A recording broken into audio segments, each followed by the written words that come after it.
RBK channel వీక్షిస్తున్న రైతు సోదరులకి నమస్కారములు.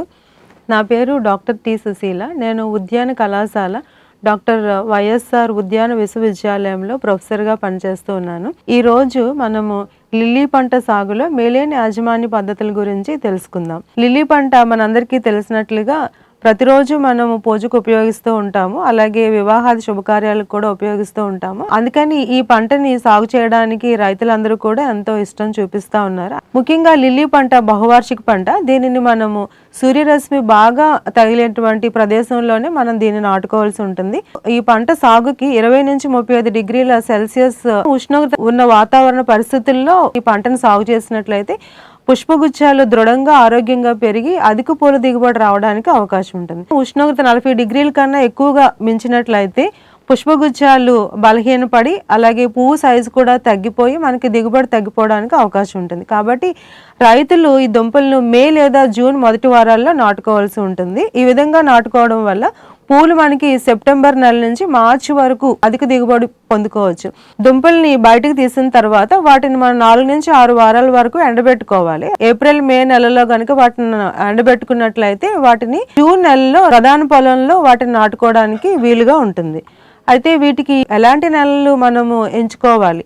ఇసుకతో కూడిన గర్భ నేలలు, అలాగే ఒండ్రు భూముల్లో ఈ పంటను లావసాటిగా సాగు చేసుకోవచ్చు. అలాగే కొద్దిపాటి చౌడును కూడా ఇది తట్టుకుంటుంది. సేంద్రీయ పదార్థం ఎక్కువగా నిలుపుకునేటువంటి భూములు అయితే గనుక ఈ పైరు సాగుకి ఎంతో శ్రేష్టమైనవిగా మనం చెప్పుకోవచ్చు. ఎందుకంటే దుంప పెరగడానికి కావలసినటువంటి అనువైన పరిస్థితులన్నీ కూడా మనకి ఇసుకతో కూడిన గర్భ నేలలు చాలా అనువుగా ఉంటాయి. నీరు నిలిచే భూముల్లో మొక్కలకు సాధారణంగా కాండం కుళ్ళు తెగులు ఆశించి మొక్క పెరుగుదల తగ్గి పోత కూడా తగ్గిపోతుంది. అలాగే నేల ఉదజన సూచిక 6.5 నుంచి 7.5 మధ్యలో ఉంటే గనుక పంట అధికంగా రావడానికి అవకాశం ఉంటుంది. మనం నాణ్యమైనటువంటి దుంపల్ని సేకరించిన తర్వాత వాటిని విత్తన శుద్ధి చేసిన తర్వాత ప్రధాన పొలంలో నాటుకోవాల్సి ఉంటుంది. ప్రధాన పొలాన్ని మనము ఏప్రిల్ మే నెలల్లోనే మనము తయారు చేసి పెట్టుకోవాలి. 3 నుంచి 4 సార్లు బాగా దుక్కు దున్ని అందులో సేంద్రీయ పదార్థం ఎక్కువగా ఉండేలాగా చూసుకోవాలి. అందుకు గాను దుక్కిలో ఎకరాకు 6 నుంచి 8 టన్నుల పశువుల ఎరువు కలిపి బాగా దాన్ని కలిగి దున్నాలి. అలాగే సేంద్రీయ ఎరువుతో పాటు 100 కేజీల నత్రజని, అలాగే 60 కేజీల భాస్వరం, 60 కేజీల పొటాషియం ఇచ్చే రసాయన ఎరువులను కూడా వేసినట్లయితే మంచి ఫలితాలు వస్తాయి. లిల్లీ పంటలో నత్రజని ఎరువు మొక్కలో ఆకులు రావడానికి, అలాగే పూలగుత్తులు తొలగడానికి, అలాగే ప్రతి పూలగుత్తులు ఎక్కువ పూలు రావడానికి దోహదపడుతుంది. అలాగే భాస్వరం, పొటాష్ ఈ ఎరువులు వేయడం ద్వారా పూల నాణ్యత పెరగడానికి ఉపయోగపడతాయి. అయితే దుంపల్ని మనము మే జూన్ మాసాల్లో నాటుకుంటాము. అలాగే పాదికి 30 సెంటీమీటర్లు, అలాగే మొక్కకి మధ్య 10 సెంటీమీటర్ల ఎడంలో వీటిని మనం నాటుకుంటాము. పొలంలో దుంపల్ని నాటే ముందు పాదులకు తగినంత తేమ ఉండే విధంగా నీరు పెట్టి నాటుకోవాలి. తిరిగి ఆ దుంపల్ని మొలకెత్తిన తర్వాత 2వ తడి ఇవ్వాల్సి ఉంటుంది. దుంపలు నాటిన వెంటనే పాదులకి నీరు పెట్టకూడదు. సాధారణంగా దుంపల్లో మొలకెత్తడానికి అవసరమైన నీరు ఉంటుంది. మనం నాటిన 2వ రోజు వాటికి తడి ఇవ్వడం వల్ల ఉపయోగం ఉంటుంది. దుంపలు మొలకెత్తిన తర్వాత మొక్క దశను బట్టి, వాతావరణ పరిస్థితులను బట్టి వారం 10 రోజులకు ఒకసారి నీరు పెట్టాల్సిన అవసరం ఉంటుంది. పూర్తి పశువుల ఎరువు, అలాగే పూర్తి భాస్వరము, పూర్తి పొటాష్ ఎరువులను దుక్కిలోనే మనం వేసుకోవాలి.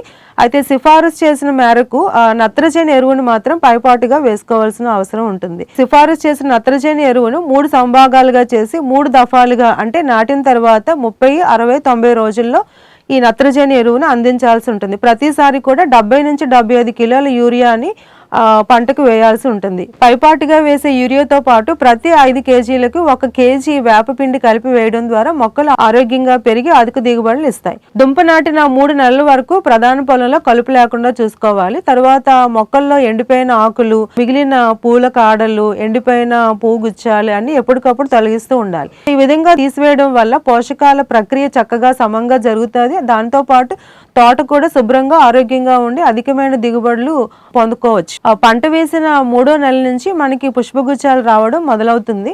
అయితే పుష్పగుచ్చాలు మనకి 1-2 నెలల్లో అవి పూర్తిగా తయారయ్యి మన పంట కోతకి సిద్ధం అవుతాయి.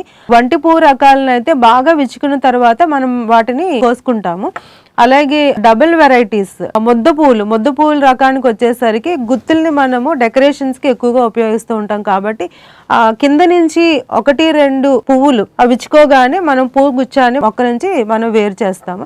ఈ విధంగా పువ్వు గుచ్చాలు లేకపోతే పువ్వులు మనం మొక్క నుంచి వేరు చేసిన తర్వాత వాటిని సరైన విధానంలో వాటిని ప్యాక్ చేసి మనం మార్కెట్ కి అందించాల్సిన అవసరం ఉంటుంది. పువ్వులను కోసేటప్పుడు సాయంత్రం గాని ఉదయం 9 లోపల గనక కోసుకొని వాటిని మార్కెట్ కి అందించినట్లయితే మార్కెట్ లో మంచి ధర రావడానికి అవకాశం ఉంటుంది. అయితే వీటిని ప్యాకింగ్ చేసేటప్పుడు కూడా మనం వెదురు బొంగుల్లోనూ లేకపోతే గోను సంచుల్లోనూ వాటిని నింపి పైన న్యూస్ పేపర్స్ తో కప్పి కొంచెం మనం వాటర్ ని చిలకరించినట్లయితే మార్కెట్కి వెళ్ళేంత వరకు కూడా తాజాగా ఉంటాయి. అదేవిధంగా పుష్పగుచ్చాలని మనము వేరే ప్రదేశాలకి దూర ప్రాంతాలకి మనం సరఫరా చేసేటప్పుడు వాటిని మనము ఫ్లోరల్ ప్రిజర్వేటివ్ సొల్యూషన్స్ లో పెట్టాల్సి ఉంటుంది అనమాట. అంటే పూలను ఎక్కువ కాలం తాజాగా ఉంచేటువంటి ద్రావణాల్లో వాటిని పెట్టాల్సి ఉంటుంది. దానికి కానీ అల్యూమినియం సల్ఫేటు, అలాగే సిల్వర్ నైట్రేటు, అలాగే మనము హైడ్రాక్సీ క్వినోలిన్ సిట్రేట్ అనే ఈ కెమికల్స్ మనకు మార్కెట్లో దొరుకుతూ ఉంటాయి.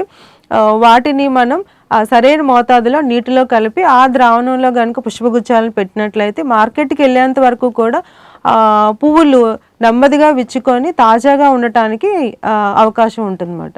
సో ఈ విధంగా మేలైన యాజమాన్య పద్ధతులను పాటించినట్లయితే రైతులు మార్కెట్ డిమాండ్కి అనుగుణంగా ఈ పూలని సరఫరా చేసినట్లయితే అధిక దిగుబడులు పొందుకోవడానికి అవకాశాలు ఉంటాయి. ఈ అవకాశం ఇచ్చిన ఆర్బీకే ఛానల్స్కి నా ధన్యవాదాలు తెలియజేస్తా ఉన్నాను.